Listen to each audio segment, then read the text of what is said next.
Why we eat poor man's bread, right? Yeah. Okay. I told you the story of the king and the shepherd. Okay. You get your drink? Thank you. Yeah, just water, just water. Cold? Room temperature. Thank you.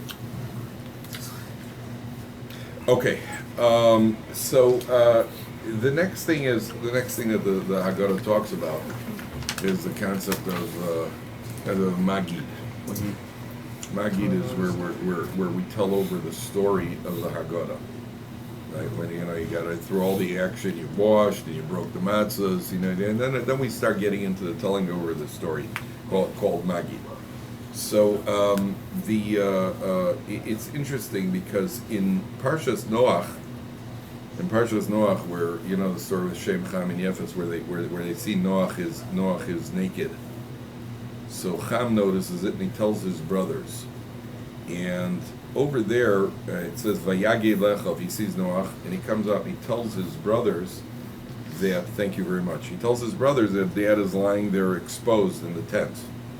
So Targum Onkelos translates that word when he says to them when he comes in and tells them. The Aramaic translation used by Onkelos, which is no accident. The Aramaic translation is v'chavi. V'chavi means he points it out, he demonstrates it. The commentaries say, what do you do at a Pesach Seder? What's the goal of the Pesach Seder? What is the goal of Pesach? It says, V'yigadat lebincha, you should tell it over to your son. Right? What does it mean? What do you mean to tell it over to your son? They can tell him a story? Okay, plain meaning is we tell him over the story. The greatest form of telling something over is by demonstrating it. So at the Pesach Seder, a father has to resort to all demagological,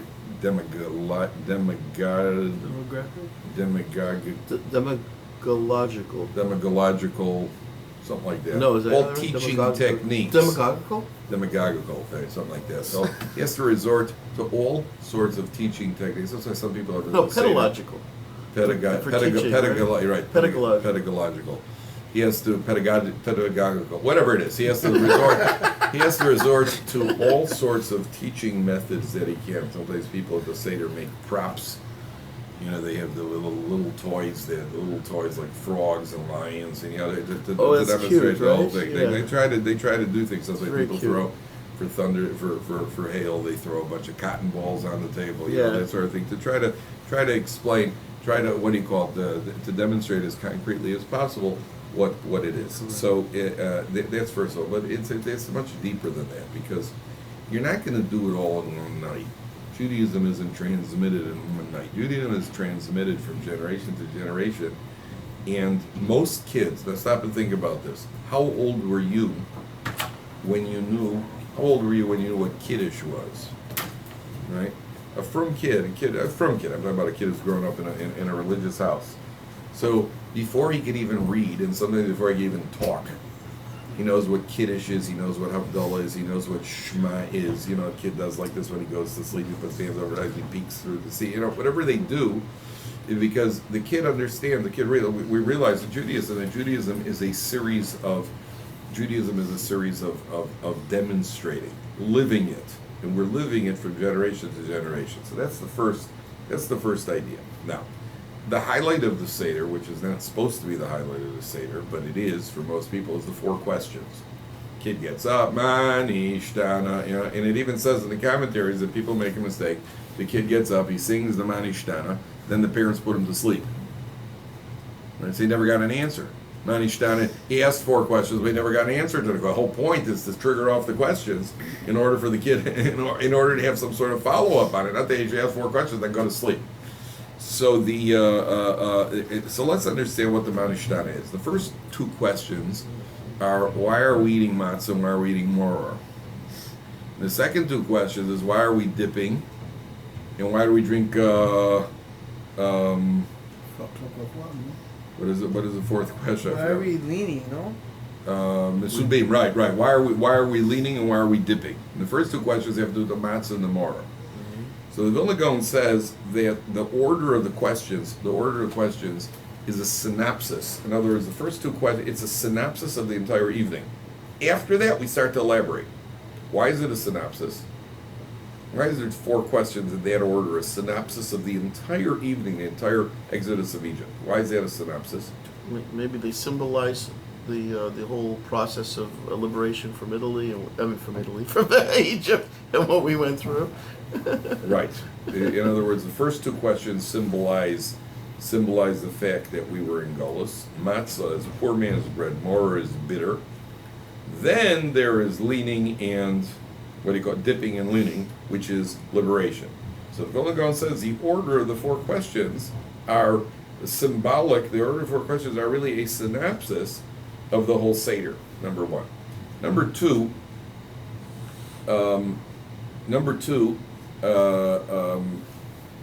somebody pointed out, a friend of mine in Israel, Dovid pointed out, that, why we start with 4 questions? It's very interesting. Again, the theme of the evening is that we're liberated, we're free. Slaves don't ask questions. The concept of asking a question means that you are free. If your father ever told you to do something, you said, "Dad, why should I do it? Don't ask questions, just do it." Right? That means you're not free. You're being told what to do. In Judaism, we start out with the 4 questions. That shows right off the bat, by the way, we're asking questions over here. We're free, we're liberated, we're allowed to ask questions. Beautiful. Then after we ask the questions, then we're already getting into the answers. But the first step is that we show that we're asking questions. Okay. Now, the next question that I had this question myself, which is, why do we celebrate freedom if the fact is we're still in Gullus? The fact is we're still in exile. And that's what he was saying. When you say Italy, we're still in exile because of the Roman. We're still in exile. It's what's called a Roman exile. It was a slip, but maybe it was something. We're Gullus that out. Not that, keep it in proper perspective. We're what do you call it? We're still in exile. We're still in exile. We are still very much, even if you live in Israel, you're still in exile. You feel it in Israel today? Beis Hamikdash is not built, and we are still very much in exile. We're dictated to by the nations, and so why is it that we're celebrating as if we're free? As if we're free. The fact is we're not free. So there are 2 answers to that. Answer number 1 is that we say in the Hagadah, "Had Hashem not take us out of you, we'd still be in Egypt." Egyptian exile was absolutely oppressive. Number 1. Number 2. There's the idea that we're in exile. We have escaped the Egypt. The word Mitzrayim. What's the word Meitzar? Min ha-Meitzar korosiko. We say on Rosh Chodesh in the Hallel. Min ha-Meitzar, from the narrowness of distress. Min ha-Meitzar korosiko. We were in a very narrow spiritual exile. So we are free now to express our ruchni. We're free to do what we want. In Egypt, they got to the 49th level. So at a spiritual level, we've gotten free. Even if at a physical level, we're still very much in exile. Somebody once mentioned, by the way, Rabbi Yaakov Kamenetsky. He said, when you go to Yerushalayim, you see the golden dome, the Muslim dome on the Temple Mount. Rabbi Yaakov Kamenetsky said it's not such a bad thing. Who says it's not bad? Rabbi Yaakov Kamenetsky. Okay, that's correct. Said it's not such a bad thing. Yeah. You know why? It's a reminder you're still in exile. You need the reminder. You're not done yet. Just because we're in a homeland and this and that, we're not in a homeland. And Israel has policy dictated by the United States, and Israel's not free to do what they want. And the United Nations and the dome is not such a bad thing. It's just a reminder. Hey, keep it all in the proper perspective. Somebody said, Rebbe Vadia Yosef said, some people go to the Kotel and they celebrate. They're at the Kotel. They're, wow, the Kotel, we got to the Kotel, we got to the Western Wall. But he's celebrating. It just shows that Yerushalayim is in a state of destruction. What he's celebrating, that shows it's remains. Not like you have to tear your garments when you see the Kotel. It's not like you go to the Kotel and you have a celebration. You go to tear your garments. That's a reminder to us. We're still in exile, very much in exile. Number 1. Number 2, Rabbi Mordechai Gifter was Rosh Hashiva of Cleveland tells. He was, why is it that in every Jewish city in the world, Jewish communities are constantly moving? We used to be on the east side, now we're on the west side. We used to be on the south side, now we're on the north side. Jewish communities are constantly moving everywhere in the world. Here in LA, for sure, I know. Why is that? To realize we're still in exile. That's right. That's right. You got all comfortable. Now you're still moving around. You're still moving around, even within. I know even Chicago. Chicago is where every time I go back to Chicago, the community is moving farther and farther north. Is that right? Right? Yeah.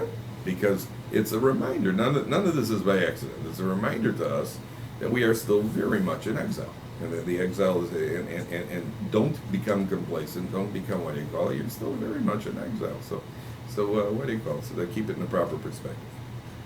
Okay. Were you here on Shabbos? We were on Shabbos. We spoke about it says in we say in the Hagadah, we say v'chol hamarbe l'saper b'yetzias Mitzrayim areza meshubach. Somebody who talks a lot about the Exodus from Egypt, he is praiseworthy. V'chol hamarbe l'saper b'yetzias areza meshubach. Why is that? Why, if you talk about it, are you praiseworthy? Don't find this in any other mitzvah, that concept. During the year or just on Pesach? On Pesach, it says at the Seder, v'chol hamarbe l'saper b'yetzias Mitzrayim areza meshubach.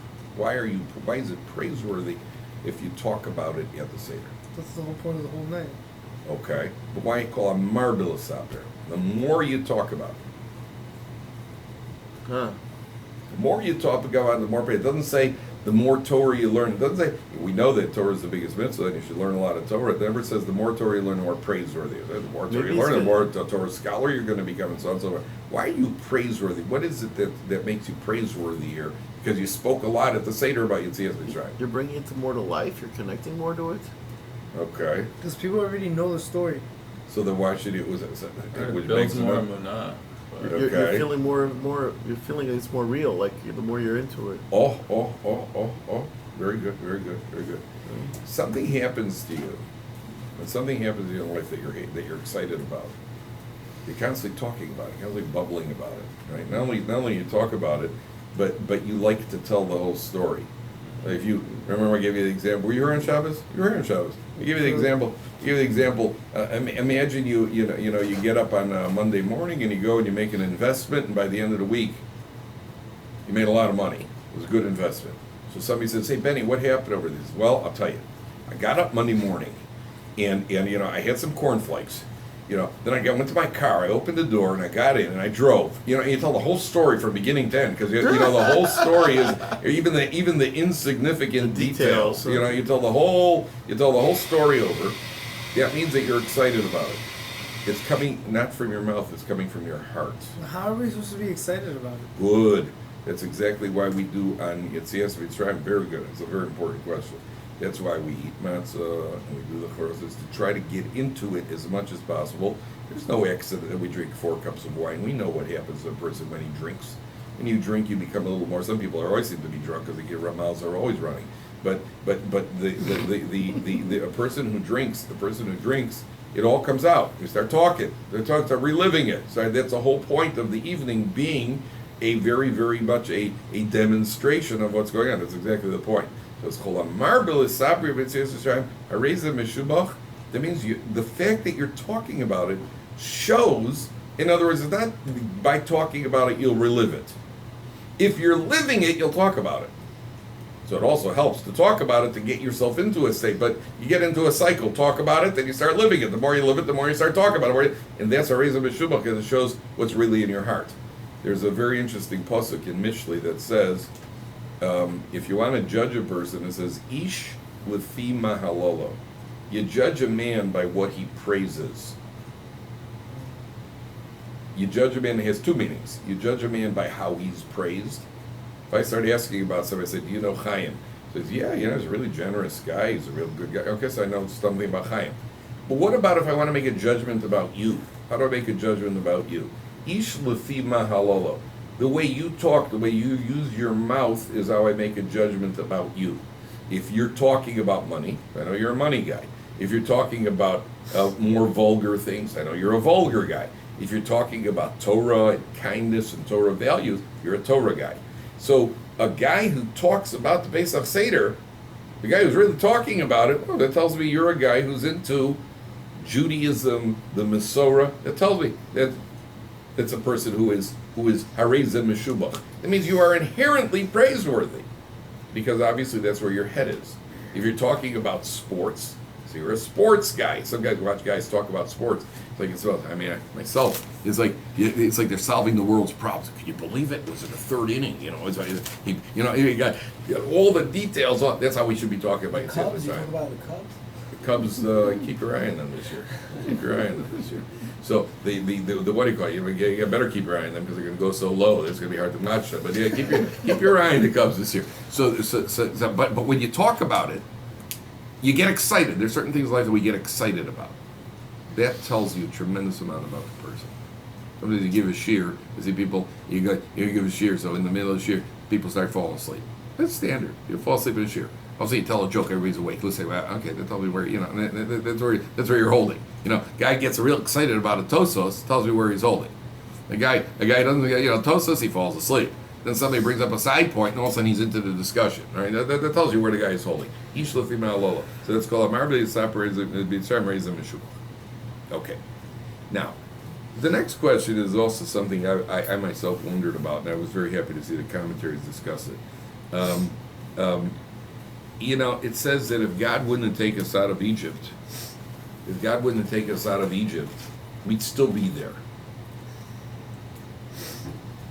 Okay, so the lesson there is that we had nothing to do with leaving Egypt. Egypt was a country that was whatever the opposite of impenetrable is, probably inescapable. Couldn't get out of Egypt. So the Torah says that had God, the Hagadah says, had God not taken us out of Egypt, we'd still be in Egypt. God didn't take us out, we'd still be in Egypt. So the question becomes, and I was wondering, all through history, there were powerful nations and they fell. Rome fell. Iraq, the Shah was overthrown. Everywhere you look through history, countries are very powerful. Communism fell. Italy fell. Everything fell through history. What makes you think we'd still be in Egypt? Why would we still be in Egypt?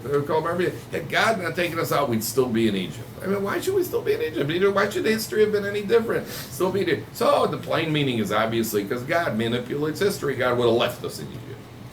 There's a deeper idea here. What does it mean if God wouldn't take us out, we'd still be in Egypt? Mentally, we'd still be safe. Oh, very good.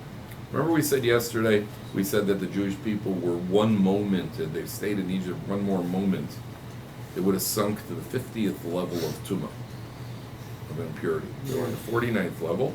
Had God not taken them out right away, they would have sunk to the 50th level, and they would never been able to come out at the 50th level. They would never been able to come out.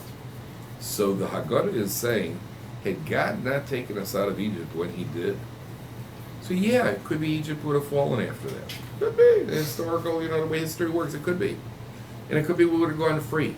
But we would have been trapped in that 50th level of Tumah that we would never have come out of. Had God not taken us out of Egypt when he did, we would have been trapped, we'd still be in that 50th level. That means that even on the west coast of the United States, still not the 50th level of Tumah. Yeah, how do you like that, Benny? Yeah, David. Can I ask you, I don't know if any What's the question? rabbis have discussed What's the question? Just get straight to the question. Okay, what's the difference between the 49th and the 50th level? I don't know, but apparently there's a difference because it says that if we'd not gotten to the 50th level, had we gotten to the 50th level, we would not have gotten out of it. I don't know what the level is. It sounds like 1 through 48 would be just a lot, and 49 to 50 is small, but it must have been a huge difference between 49 and 50. I understood the question. Yeah. All right, no need to elaborate. Okay. The answer is I don't know the difference between the 49th and the 50th. I only know what the Gemara says. The Gemara says there are different levels, the same way I don't know what was the 4th level, what was the 19th level. I don't know what each level is. Okay. But whatever the level is, had there not been a break between the 49th, if we got into the 50th, there's a certain point of no return. That's what the Gemara says. If there's a point at 50, you cannot go down anymore. Apparently there are 50 levels. It's the same way the parallel is that there are 40, what the Gemara says, there are 50 gates of wisdom. And Moshe Rabbeinu was given 49 of them. The 50th gate of wisdom is not accessible to a human being to physical human beings. The 50th gate of wisdom only becomes accessible in the world of truth, not accessible to it here. Why do we have to be so appreciative God taking us out if He put us there? Good, excellent question. Why should Good that's point. an I excellent like that that's one. an excellent I never question. thought of that so That's much. an excellent question. Very sweet. Good. Okay, excellent question. That is the central question. Well, thanks a lot. Thanks a lot for that. Okay. So I heard. That's an excellent question. So I heard from Rav Leff. Very interesting example. From Brooklyn? No, from Israel. So he said like this. Imagine a guy's walking on the street. Guy comes up behind him with a metal bar. He smashes his knees. Boy. It's only a story. He smashes his knees. Okay? The guy's knees are fractured. The guy says to him, listen, I happen to be a top-notch orthopedic surgeon. I'll fix you up good as new. The guy that hit him. The guy that hit him. Takes him into the hospital, fix him up good as new. His mom is good as new. Not better than new. He's good as new. Lets him out of the hospital. The guy says, well, aren't you going to thank me? I fixed you up. What would the guy's reaction be? Well, don't hit me with a metal bar. You want to have to, which sounds like, oh, thanks, God. Thanks for taking us out of Egypt. Thanks for putting us, don't put us in. We wouldn't have to get out. Right? Mm-hmm. Okay. Now imagine there's another guy who's walking on the street, and a guy comes up to him with a metal bar, and he smacks his knees to pieces. He says, listen, I'm an orthopedic surgeon. I'm an expert. I can tell by the way you're walking that you're suffering from a knee, a serious knee issue, and I need to break and reset your knees. Otherwise, if I would have let you go for another 5 minutes, that you would have gone like that, you would have been hopelessly crippled forever. So I had to break and reset your knees so that you won't be hopelessly crippled forever. Then would you have to thank the guy? Obviously, yes. He did you a favor. He stopped you from permanent cripple. The Jewish people were put in Egypt for a reason. When Avram Avinu said to God, Bameh Eda, God promised in the land of Israel, Avram said, how do I know that we're going to get it? The moment Avram Avinu said that was, he's criticized. He said, what can you translate? What He said, how do I know it's going to come true? When God said to him, Abraham? Abraham. God said to him that I will give you the land of Israel. He said, how do I know it's going to come true? He's criticized for that. That's a flaw in his faith. And that flaw in the faith is passed down genetically to the Jewish people, because Abraham's the father. That genetic flaw has to be cured. One second. How is that genetic flaw cured? The Jewish people are put into Egypt. They then are witnessed to God's miracles, God's intervention, and they come out at a new level of faith. And therefore, Egypt is a cure for the genetic flaw at a very, very fine level. So we no longer have it. Teach a lesson. We no longer have the genetic flaw as an uncurable genetic flaw. We may have forced ourselves into weakening our faith, but we no longer have the genetic flaw as a genetic flaw that can't be cured. If we work on it, then we can cure it, we can get out of it. That's what we gain from Egypt. That's the idea. Okay, gentlemen, we're going to stop here. Benny, take me over to the house. I have to go over to the house, then I'm going to come back I'll come back at 1 o'clock. Okay? What's at 1 o'clock? I have a meeting.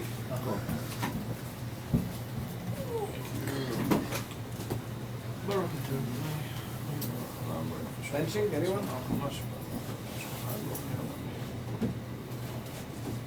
Okay, gentlemen, we'll see you tomorrow. Thank you. Thank you, Robert. That's the cigarette. Just one. All of them. You wait for Isaac? Say he's coming back? I gotta go do some stuff. Do you have lunch here or no? You're I don't think so. gonna walk now? Oh, should we turn this thing off? I'm not sure. It's not mine, but yeah, I would. Right? How do you know? That's sick. I don't I even think you know. just have to push a bit on the right. I don't even know if it was I think I would, but I don't want to do it if I don't know. Right. The blue one, the one we show That camera. smell. It's so small. Yeah, very vibrant. See what I Okay. It's a powerful thing, you say.